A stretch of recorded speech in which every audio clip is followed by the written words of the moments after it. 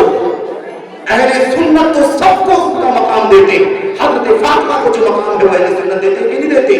حضرت عائشہ کو ان کا مقام دیتے، حضرت فاطمہ کو ان کا مقام دیتے ہیں۔ یہ تو ظالم شیعوں کا رافضیوں کا عقیدہ ہے کہ حضرت فاطمہ کو بہت زیادہ اونچا سمجھتے ہیں، جو ان کا مقام ہے اس سے بھی زیادہ اونچا، اور حضرت عائشہ کو گالی دیتے ہیں، لعنت کرتے ہیں۔ تو آپ بتائیے بھائی، یہ دیکھا آپ ڈاکٹر اسرار کا فلسفہ، اتنی جرت کہ اہل سنت حضرت عائشہ کی شان میں غلو کرتے۔ کون سا غلو ہے؟ اللہ کے نبی کے زوجہ ہے کہ نہیں ہو؟ وہ جنت میں نبی کی بیوی ہوگی کہ نہیں ہوگی؟ کیا غلو اہل سنت نے کیا ہے؟ لیکن یہ زبان اسلامیت کی ہے، یہ زبان موجودیت کی زبان ہے، جو یہ بول رہے ہیں یہ سب ایک دوسرے کے ساتھی ہیں۔ میں عرض کرنا چاہتا ہوں یہ شیعیت کا اور سنت کے قریب کرنے کا نظریہ جو اسرار صاحب نے پیش کیا اور سید مودودی نے جگہ جگہ صحابہ کرام کے خلاف بدزبانی کی، میں آپ کو بتانا چاہتا ہوں یہ وہ راستہ ہے جو نہ صحابہ کا نہ قرآن کا راستہ ہے، نہ سنت کا راستہ ہے، نہ صحابہ کرام کا راستہ ہے۔ یہ راستہ سلف کا نہیں ہے، یہ راستہ سلف کا نہیں ہے۔ حضرت عبداللہ بن مبارک رحمۃ اللہ علیہ کے پاس ایک شخص آیا اور کہنے لگا، ایسی عقیدے کا تھا، اسی طرح کے عقیدے کا تھا، آ کر کے کہنے لگا ذرا یہ بتائیے کہ حضرت عمر بن عبد العزیز افضل ہیں یا حضرت امیر معاویہ بن ابی سفیان افضل ہیں؟ کون؟ معاویہ بن ابی سفیان افضل ہے یا عمر بن عبد العزیز افضل ہے؟ آپ جانتے ہیں کہ حضرت معاویہ صحابی ہیں اور بہت سارے فضائل کے مالک ہیں، اور حضرت عمر بن عبد العزیز تابعی ہیں، اس کے باوجود کیا کہا سوال کر کے دونوں میں افضل کون ہے؟ ایک آپ نے یہ حالت ہو گئی۔ حضرت عبداللہ بن مبارک نے جواب دیا، انہوں نے فرمایا لَتُرَابٌ فِي مِنْخَرِ مُعَاوِيَةَ خَيْرٌ وَأَفْضَلٌ مِنْ عمر بن عبد العزیز۔ تو عمر بن عبد العزیز کو معاویہ سے افضل ثابت کرنا چاہتے ہو؟ معاویہ کے ناک میں اللہ کے نبی کے ساتھ رہتے ہوئے جو دھول مٹی بھی گئی ہے، وہ دھول بھی عمر بن عبد العزیز سے افضل ہے۔ لیکن یہی رافضیوں کا شیعوں کا عقیدہ کہ لوگوں نے اپنایا، سید مودودی اور ان کی پارٹی نے اور ان کے راستے پر چلنے والوں نے اپنا لیا۔ میں عرض کرنا چاہتا ہوں آج اگر حضرت عائشہ کو گالی دینے والے، حضرت حفصہ کو برا بھلا کہنے والے، حضرت ابوبکر عمر کو برا بھلا کہنے والے، گالی دینے والے، ان رافضیوں کا شیعوں کا جو عقیدہ ہے، اگر اسی طرح سے سید مودودی اور ان کے ہم پیارے ہم نوالے پاکستان میں بہت سارے، وہ جھالوی بھی اسی راستے پر ہیں، وہ مرزا انجینئر بھی اسی راستے پر ہیں، یہ سب صحابہ کرام کے دشمن ہیں، رافضیت کی راہ پر چلتے ہیں، مکمل رافضی ہو یا نیم رافضی ہو، ان لوگوں کا عقیدہ یہی ہے۔ میرے بھائیوں میرے بزرگوں، آج صورتحال یہ ہوتی جا رہی ہے کہ انہی لوگوں کے ساتھ اٹھنے بیٹھنے کی وجہ سے، انہی کی باتیں سننے کی وجہ سے مسلمانوں کا، اہل حدیثوں کا نوجوان گمراہ ہو رہا ہے، بھٹک رہا ہے۔ نوجوان آ کر کے سوال کرتا ہے، یہ بتائیے کہ حضرت علی اور حضرت معاویہ میں کون حق پر تھا، کون ناحق پر تھا؟ مسلمانوں یہ فتنہ کہاں سے آیا کہ آج کوئی نوجوان آ کر کے اہل حدیث بچہ کہے کہ کون حق پر تھا، علی حق پر تھے یا معاویہ حق پر تھے؟ اللہ کی قسم ہے ہمارا عقیدہ ہے کہ دونوں حق پر تھے، کیونکہ دونوں مجتہد تھے، کسی کو غلط تو کسی کو صحیح نہیں قرار دیا جا سکتا۔ لیکن یہ سوال کہاں سے آ گیا؟ یہ سوال اہل حدیث بچہ کہاں سے کرنے لگا؟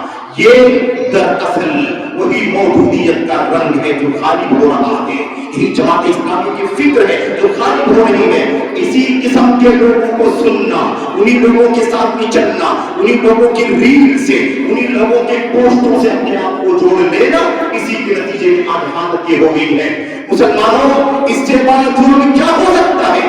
قیامت کا دن ہوگا، قیامت کا دن ہوگا، عدل کا ترازو قائم کیا جائے گا، اللہ تبارک و تعالیٰ کی عدالت ہوگی، اور حضرت فاطمہ، حضرت ام المومنین، حضرت عائشہ، حضرت حفصہ، حضرت ابوبکر صدیق، عثمان غنی، حضرت عثمان غنی اور حضرت عمر بن خطاب، اور ایسے ہی میرے بھائیو حضرت عمرو بن عاص، حضرت مغیرہ بن شعبہ اور حضرت سمرہ بن جندب، حضرت انس بن مالک اور ایسے ہی حضرت ابو ہریرہ، ان تمام